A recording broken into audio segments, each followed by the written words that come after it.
American pilots called it hopeless, a death sentence written in metal. The Japanese Zero could outturn, outclimb, and outfight anything in the Pacific, until one terrified U.S. pilot, seconds from dying, did something so insane that even his instructors warned, "This maneuver will kill you instantly." But it didn't. In the opening months of the Pacific War, the balance of power in the air shifted with a speed and violence the United States had not anticipated. The attack on Pearl Harbor on December 7, 1941, was only the beginning. As American forces reeled from the devastation in Hawaii, another shock unfolded over the islands, territories, and naval routes of Southeast Asia and the Western Pacific. A new Japanese fighter, light, agile, and unlike anything American pilots had trained to face, began to dominate the skies. The Mitsubishi A6M Zero, introduced into combat in 1940 during the Second Sino-Japanese War, had already earned a reputation among Chinese and Soviet pilots for its extraordinary maneuverability, but few in the United States fully understood what it was capable of until it met American aircraft in large-scale combat after Pearl Harbor. U.S. military planners had assumed that Japan lacked the industrial base to produce world-class fighters. Intelligence estimates were confident that Japanese designs would be inferior in speed, firepower, and climb rate. These assumptions collapsed almost immediately. In the Philippines, the Dutch East Indies, Malaya, and the waters round Wake Island, American and Allied pilots encountered the Zero in situations they were not prepared for. The aircraft's lightweight construction, long-range, razor-sharp turning radius, and high climb rate made it superior to most U.S. fighters then in service, including the P-4O Warhawk, F-4F Wildcat, and the Brewster Buffalo. Pilots found that the traditional dogfighting tactics taught in American flight schools simply did not work. Any attempt to turn with a Zero led to immediate disaster. The results showed in the kill ratios. Throughout late 1941 and early 1942, Japanese Navy fighter units achieved overwhelming success. During the Philippines campaign alone, U.S. Army Air Forces units suffered catastrophic losses. In the defense of Java and the Dutch East Indies in early 1942, Allied Air Forces Australian, Dutch, British, and American reported that Japanese fighters consistently outmaneuvered them, cutting down aircraft in numbers that stunned commanders. Japanese aviators were not only flying superior machines, many were also veterans. Pilots from the Tainan Air Group, for example, had honed their skills through years of combat in China. Their coordination, discipline, and experience allowed them to exploit every weakness in Allied aircraft. For American pilots just entering the conflict, often with limited flight hours and no combat experience, the realities of the Pacific Air War were brutal. They watched squadron mates vanish in flames, their aircraft hopelessly outturned and outclimbed. The psychological impact was undeniable. Reports reached Washington describing Zero fighters appearing suddenly out of the sun, diving with precision, then climbing away before American aircraft could respond. Pilots described the aircraft's ability to remain on their tail regardless of what defensive maneuver they attempted. Every engagement seemed to tell the same story, an enemy fighter that could dictate the terms of combat. By mid-1942, a grim understanding spread across American air units. No one knew how to stop the Zero in a traditional dogfight. Every textbook tactic, every maneuver familiar to U.S. pilots, ended the same way. Men were dying by the dozens, and the Zero seemed untouchable, until someone discovered the one weakness no one had seen coming. In the early stages of the Pacific War, the Mitsubishi A6M Zero became the most feared silhouette in the sky. Its dominance came from a combination of engineering decisions and pilot skill that no Allied force had anticipated. To create extreme maneuverability, the Zero's designer, Jiro Horikoshi, pursued weight reduction to an extraordinary degree. The aircraft used an aluminum alloy called extra super duralumin, thinner than anything found on American fighters. Armor plate, self-sealing fuel tanks, and other protective features were deliberately removed. What remained was a fighter that weighed barely 3,700 pounds, empty hundreds lighter than its American counterparts. That reduction in weight gave the Zero an unmatched turning radius. In combat at 250 to 300 miles per hour, a skilled Zero pilot could complete a full circle in roughly 16 seconds. American fighters such as the P-4O Warhawk or F-4F Wildcat needed significantly more time to make the same turn. When a U.S. pilot tried to engage in a classic dogfight, The Zero simply slipped inside the circle, emerged behind the American aircraft, and fired at close range. The maneuver advantage was so decisive that many U.S. pilots later described it as fighting an aircraft that could bend around the laws of physics. The Zero's engine, the Nakajima Sake-12 or later the Sake-21, contributed to its lethality. Though not particularly powerful, it was exceptionally responsive. Combined with the lightweight frame, the Zero could climb rapidly, position itself above American formations, and dive at will. Its long range from 1,500 to 1,800 miles with drop tanks allowed Japanese fighters to appear suddenly in areas where American pilots believed they were safe.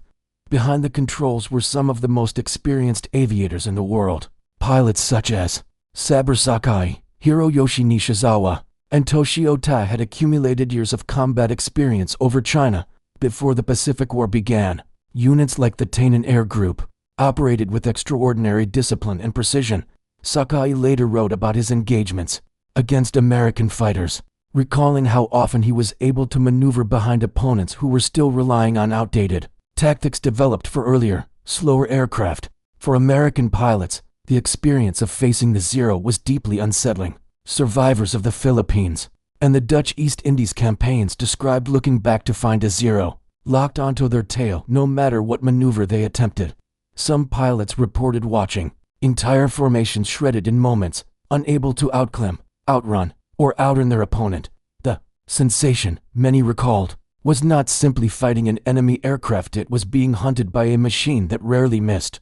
By early 1942, the Zero had established itself as the undisputed predator of the Pacific sky, and Allied pilots were left searching for a way to survive encounters that seemed unwinnable. Among the American pilots who faced the Zero at its peak was Lieutenant Richard Bong of the U.S. Army Air Forces, later known as America's Ace of Aces. In August 1943, during operations in the Solomon Islands, Bong experienced a moment that revealed a weakness no one had understood. It was not planned. It was not part of any manual. It happened because he was seconds away from being killed. Bong was escorting bombers near the Japanese-held island of Bougainville when a group of Zero fighters intercepted the formation. In the chaos of the engagement, his P-38 Lightning took hits to its left engine cowling. Oil pressure dropped sharply, and the aircraft began losing power. Climbing was impossible. Outrunning the Zero behind him, a fighter lighter and more agile, was equally hopeless.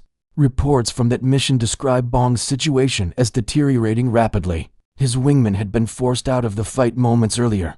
Bong was alone, low on fuel, and flying a damaged aircraft at an altitude where a single mistake could be fatal. The Zero locked onto his tail and stayed there, matching every attempt to shake it off. According to Bong's own later accounts, every defensive maneuver he knew, barrel rolls, climbing turns, breakaways, failed to create any distance. The Zero simply corrected and closed in again. He had only seconds left. The Zero behind him was in perfect firing position. At this range, its 20mm cannon shells would tear through the P-38's cockpit in an instant. With no remaining options, Bong resorted to the one action U.S. pilots were repeatedly warned never to attempt at high speed, an inverted pushover dive. The maneuver generated severe negative G-forces known to cause disorientation, blurred vision, and in some cases complete loss of control. But Bong understood there was no alternative. If he stayed level, he would be shot down. If he turned, the Zero would cut inside his arc again. He rolled his P-38 upside down and pushed the nose forward into a steep, inverted dive, a maneuver considered dangerous, unstable, and outside the doctrine of the era. It should not have worked, but it did. And what happened next exposed a flaw that would change the course of the air war in the Pacific. The inverted dive was never taught in American flight schools. It appeared in no tactical manuals, and instructors consistently warned pilots against attempting it at high speeds. In 1942 and 1943, negative G maneuvers were considered dangerous, destabilizing, and likely to cause loss of control. Aircraft structures, fuel systems, and pilot physiology were all stressed in ways that training doctrine treated as unacceptable risks. For most pilots, pushing the nose downward, while fully inverted, was not a tactic. It was something a fighter simply wasn't meant to do. But when Lieutenant Richard Bong rolled his P-38 Lightning upside down, he wasn't following doctrine. He was responding to an impossible situation. His aircraft had taken damage, his wingman was gone, and his Zero, an opponent that routinely outflew and outturned every allied fighter, was locked onto his tail with a clear shot. As Bong rolled the twin boom lightning inverted, gravity reversed its pull on his body. The moment he pushed the control column forward, the aircraft dropped into a steep, upside-down dive that forced his body against the straps of his harness. Negative G-forces pulling blood toward the head rather than toward the feet hit immediately. Pilots who experienced them often described a sensation of pressure behind the eyes, rapid discoloration of vision, and difficulty focusing. These symptoms matched physiological reactions documented in U.S. Army Air Force's medical studies of the era. In those first moments of the dive, the cockpit instruments blurred. The altimeter spun rapidly downward as the P-38 accelerated under the force of gravity and full engine thrust.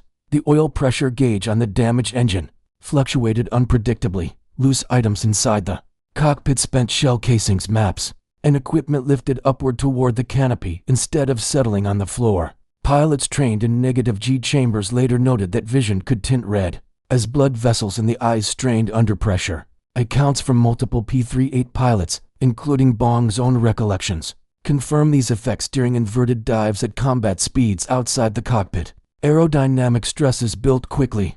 At high speed, the lightning's control surfaces stiffened, requiring deliberate, steady inputs to maintain stability. The roar of the engines deepened as the dive steepened. The aircraft descended thousands of feet in seconds. It was a maneuver American pilots avoided for good reason. The risks included structural overstress, disorientation, and the inability to recover if the pilot blacked out or lost reference to the horizon. Yet in that dangerous plunge toward the Pacific, something unexpected occurred. The Zero did not follow.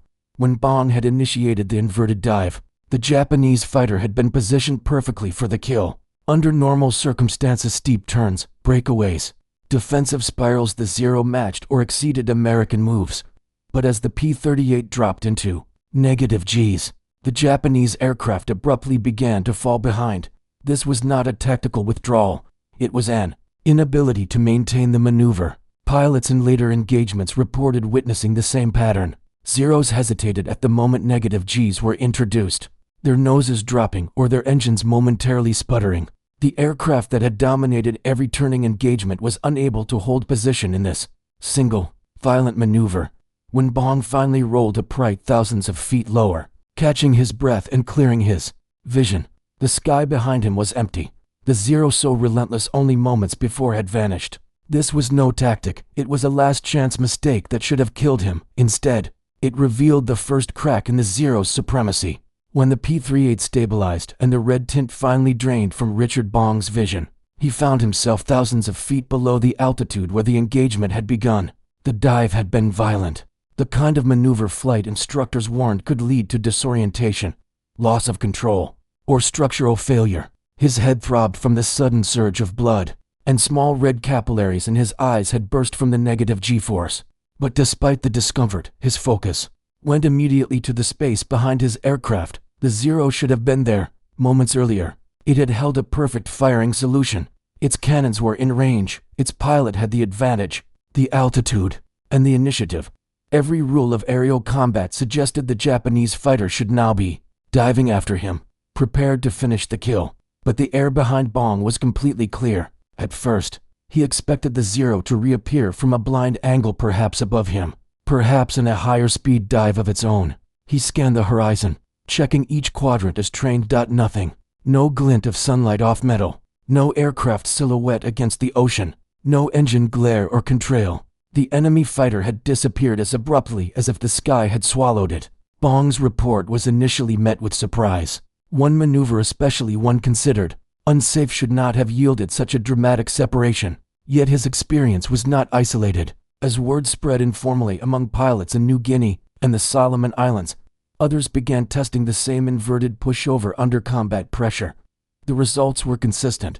Major Thomas Lynch reported that Zeros attempting to follow an inverted dive appeared to lose control momentarily, their noses dropping sharply. Pilot Robert de Hoven described seeing a Zero fall away during a negative G maneuver as if the aircraft had lost its lift entirely. Another P-38 pilot noted that the Japanese fighter hesitated at the top of the maneuver, allowing him to escape without pursuit. In every case, the pattern repeated. When the American aircraft pushed into a steep -G dive while inverted, the Zero did not remain on its tail. The Japanese fighter, so dominant in horizontal turns and rapid climbs, could not maintain position. During this single, specific maneuver, it was as if an invisible barrier separated the two aircraft the moment gravity reversed direction. Pilots recognized the significance immediately. Something inside the Zero's design prevented it from following. Something mechanical, something structural, something fundamental. A weakness. The question spread through briefing tents across the Pacific. What was happening inside the Zero? The moment -Gs were introduced, the answer would expose a flaw buried deep within one of the most feared fighters of the war. The reports coming from P-38 squadrons across the Solomon Islands all pointed toward the same pattern. The Zero lost position the moment -G forces entered the fight. Experienced pilots described the Japanese fighter hesitating, dropping its nose, or falling away entirely during inverted dives. What had first appeared as coincidence soon proved to be a repeatable, predictable phenomenon. The implications were enormous. But to understand why the Zero failed at that critical moment, American engineers, intelligence officers, and test pilots had to look deep inside the aircraft's design and into the mechanical heart that powered it. At the center of the mystery was the Zero's engine, the Nakajima Sake, a Turo radial power plant that relied on a float-type carburetor. In the 1930s, this design choice made sense for Japanese engineers. Float carburetors were simple, lightweight, and reliable when operating under normal and positive G conditions. The system functioned using gravity, fuel collected in a small chamber, where a metal float controlled the flow of gasoline into the engine. As long as the aircraft remained upright, the system delivered a stable mixture of fuel and air. But the moment gravity reversed direction, the system failed. In a -G maneuver, the exact condition produced when an aircraft rolled inverted and pushed its nose downward, the fuel inside the carburetor bowl lifted away from the jets that fed the engine. The float, designed to rise and fall only under the pull of gravity, behaved unpredictably. The result, documented repeatedly by Allied intelligence and later confirmed through captured aircraft, was a sudden and complete fuel starvation event. The Sake engine would cough, sputter, lose power, or in many cases quit entirely. This was the Achilles heel Bong, Lynch, and other P-38 pilots had inadvertently discovered. The Zero was unmatched in a turning fight. It could climb aggressively, roll smoothly, and maintain energy at low speeds. But when -Gs appeared, its engine lost the one resource it needed most, fuel. There was a second factor to structural limits. The Zero's groundbreaking agility came from a design philosophy centered on weight reduction. To maximize maneuverability and range, Horikoshi's team had removed armor, self-sealing fuel tanks, and heavy reinforcement around the wings. This allowed the Zero to turn sharply within tight radiuses, but it reduced the airframe's tolerance for high-speed stress, particularly during abrupt, inverted maneuvers. American pilots reported seeing Zero wings twist under load, and Japanese sources confirm that excessive -Gs risked structural deformation. These weaknesses stood in stark contrast to the American fighters dominating later phases of the war. The P-38 Lightning's Allison V1710 engines featured a form of fuel injection that delivered fuel under pressure directly into the cylinders. Gravity played no meaningful role. The system worked upright, sideways, or inverted, enabling the aircraft to perform -G dives without the slightest interruption. The F-4U Corsair and later versions of the P-47 Thunderbolt also used improved carburation or injection systems that maintained fuel delivery under inverted or zero-G flight. In every case, American fighters could continue accelerating, gaining speed, and building separation at the precise moment the Zero faltered. Captured Zero aircraft, beginning with the Akutan Zero recovered in Alaska in 1942, confirmed what pilots were already learning in combat. U.S. Navy engineers documented the fuel starvation issue and noted that the Sake's carburetor could not sustain -G or inverted flight. The test reports emphasized that this was not a minor flaw, it was a fundamental limitation, not easily corrected without redesigning the engine. Japan attempted modifications, but wartime production pressures and material shortages prevented large-scale improvements. The discovery reframed the entire Pacific Air War. The Zero was not an invincible predator, it was a machine with a hidden vulnerability, one that only revealed itself when pilots reversed the rules of the fight. What had started as a desperate escape maneuver became a tactical revelation. Suddenly, American pilots understood that survival did not lie in outturning or matching the Zero's strengths. It lay in forcing the fight into a domain where the enemy's engine could no longer function. Under the skin of Japan's most feared fighter, gravity was its greatest enemy. The discovery of the Zero's weakness never began as an official doctrine. It did not come from headquarters, from formal training syllabi, or from any typed memorandum circulated through the chain of command. It emerged in the places where survival lessons were shared most honestly, in the sweltering briefing tents and makeshift outposts scattered across the jungles of New Guinea and the Solomon Islands. American fighter groups during 1943 operated in harsh, isolated conditions. Pilots slept in canvas tents, often surrounded by mud, heat, mosquitoes, and the constant drone of distant engines. In these environments, combat knowledge was passed directly from those who had lived through it to those who had not. Veterans who had survived multiple engagements gathered around rough wooden tables or oil-drum chairs, recounting experiences between missions. The inverted dive, at first dismissed as a desperate move, became a subject of quiet, serious discussion. Pilots like Major Thomas Lynch and Richard Bong explained what they had seen: the Zero falling away. The moment negative Gs entered the fight, others began testing it, returning from sorties with bloodshot eyes and pounding headaches but alive. Their after-action debriefs, often held in open-air huts or under dim lanterns, reinforced the pattern. As confidence grew, the tactic evolved from rumor into shared survival wisdom. New arrivals, young pilots recently shipped from the United States, learned the truth not from instructors, but from men who carried the strain of combat in their voices. They were told what the manuals did not say: never turn with a Zero, never climb with it, and if a Japanese fighter locked onto your tail, roll inverted and push. They were warned of the physical shock, the disorientation, the burst blood vessels, but they were also told it worked. In those quiet exchanges, far from official doctrine, the first effective counter to the Zero took root, not as a regulation, but as a lifeline.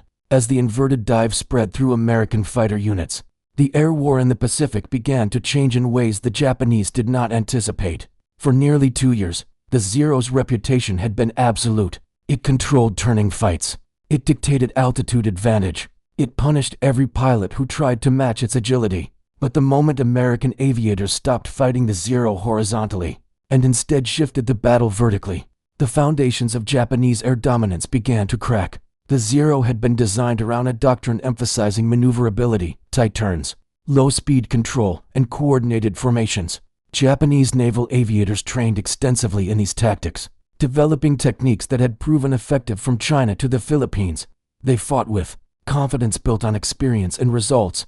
But when American pilots began diving inverted using gravity and engine power instead of turn radius, the Japanese suddenly faced engagements that no longer resembled the fights they had mastered. Reports from Japanese units reflect the shock. Pilots described American fighters dropping away in maneuvers that the Zero could neither follow nor counter. Saber Sakai, one of Japan's leading aces, later wrote about his confusion when P-38s abruptly disappeared beneath him, only to climb back moments later with overwhelming speed. The shift from horizontal engagements to vertical energy fighting forced Japanese pilots into scenarios where the Zero's strengths offered no protection. The Americans adapted quickly. The P-38's twin engines and the P-47's massive turbocharged power plants excelled in steep dives and high-altitude climbs. The F-4U Corsair, with its rugged construction and superior speed, thrived in vertical maneuvers. Instead of trying to outturn the Zero, American pilots used their aircraft as they were intended: powerful machines that could build momentum, exploit gravity, and regain altitude with aggressive zoom climbs. They forced the fight into a domain where horsepower mattered more than agility. With each engagement, the psychological balance shifted. Japanese pilots, who had once dictated every move of a dogfight, now found themselves reacting, hesitating at the top of dives, losing energy, and being overtaken by American aircraft from above. The Zero's doctrine, built on dominance in turning combat, began to collapse under the pressure of a new reality. The aircraft that once seemed to float effortlessly through the sky struggled when forced into negative G scenarios, high-speed dives, or steep vertical recoveries. American pilots felt the change as well. Reports from mid-1943 Onward show growing confidence among U.S. fighter groups. Squadrons that had once dreaded encounters with the Zero now approached them with a clearer understanding of how to survive and how to win. The fear that had defined the early Pacific battles gave way to a new sense of control. This was not simply a technical shift, it was a psychological reversal. The Zero, once the undisputed predator of the Pacific, had lost the certainty of its advantage.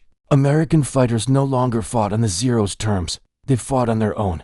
In the skies above New Guinea, the Solomons, and the Central Pacific, the transformation became unmistakable. The hunter had become the hunted. The inverted dive did not remain an accidental discovery for long. In the hands of several of America's most skilled pilots, it evolved from a desperate escape maneuver into a decisive tactical advantage. Three aces, Richard Bong, Thomas "Tommy" Lynch, and Thomas McGuire, would become closely associated with using this technique to neutralize the Zero's superiority. Richard Bong, serving with the 49th Fighter Group, was already demonstrating exceptional. Richard Bong, serving with the 49th Fighter Group, was already demonstrating exceptional long skill before he became America's highest-scoring ace. His combat reports from 1943 show repeated engagements where Zeros attempted to lock onto his tail during escort missions over Bougainville in New Guinea. In several cases, Bong executed steep dives, sometimes inverted, sometimes initiated from rolling maneuvers to gain the vertical separation needed to reverse the fight. His mastery of energy tactics allowed him to climb back above Japanese formations, a method he used repeatedly while accumulating his record 40 victories. Bong's success did not come from matching the Zero turn for turn. It came from understanding how to force the battle into the P-38's strengths, using the inverted escape when necessary and converting dives into lethal counterattacks. Major Thomas "Tommy" Lynch, a veteran pilot of the 39th Fighter Squadron, pushed the technique even further. Lynch's combat experience stretched back to the earliest stages of the Pacific Air War, and his reports show a deep understanding of how to survive against large formations of Zeros. In April 1943, during heavy fighting over the Russell Islands, Lynch found himself cut off and pursued by multiple Japanese fighters. His decision to roll inverted and dive, a maneuver he later explained to fellow pilots during informal briefings, created enough separation for him to regain altitude and re-engage. Lynch's leadership shaped an entire generation of younger pilots, and his squadron credited his tactical insights with saving numerous lives. Before he was killed in 1944, while attacking ground targets in the Philippines, Thomas McGuire, serving with the 475th Fighter Group, exemplified the aggressive use of vertical tactics. Second only to Bong in total aerial victories, McGuire became known for using steep dives and zoom climbs to create firing opportunities against Zeros that otherwise would have outmaneuvered him. Mission reports from late 1944 over the Philippines show McGuire repeatedly baiting enemy fighters into pursuing his P-38, then exploiting the aircraft's superior acceleration in dives to gain the advantage. In several engagements, Zeros attempting to follow his initial maneuver either stalled, lost position, or were forced to break away openings McGuire used with lethal efficiency. Each of these pilots approached combat differently, but all recognized the same truth: the Zero could not dominate in three-dimensional, energy-driven combat. Their successes reflected not only individual skill, but a shift in tactical thinking across the entire theater. By mastering the inverted dive and the vertical fight, Bong, Lynch, and McGuire helped turn survival knowledge into a decisive offensive strategy. Their achievements came at immense cost to would not survive the war, but the tactics they refined reshaped the air war in the Pacific and ensured that future pilots would enter battle armed with the lessons they had paid for in blood. The pilots who uncovered the Zero's fatal weakness did not earn their knowledge in classrooms or controlled training sessions. They discovered it in the violent uncertainty of the Pacific Air War, through survival, through loss, and often at the edge of death. Their tactical breakthroughs reshaped American air combat, but the cost they paid was irreversible. Richard Bong, America's ace of aces, survived more than 2 years of combat across some of the most contested airspace of World War II. His 40 aerial victories remain a U.S. record. Despite countless missions against Zeros and other Japanese aircraft, he endured the war itself. But the peace that followed proved far shorter. On August 6, 1945, the same day the atomic bomb fell on Hiroshima, Bong was test flying a Lockheed P-80 Shooting Star in California. During takeoff, the jet's engine malfunctioned. The aircraft crashed, killing him at only 24 years old.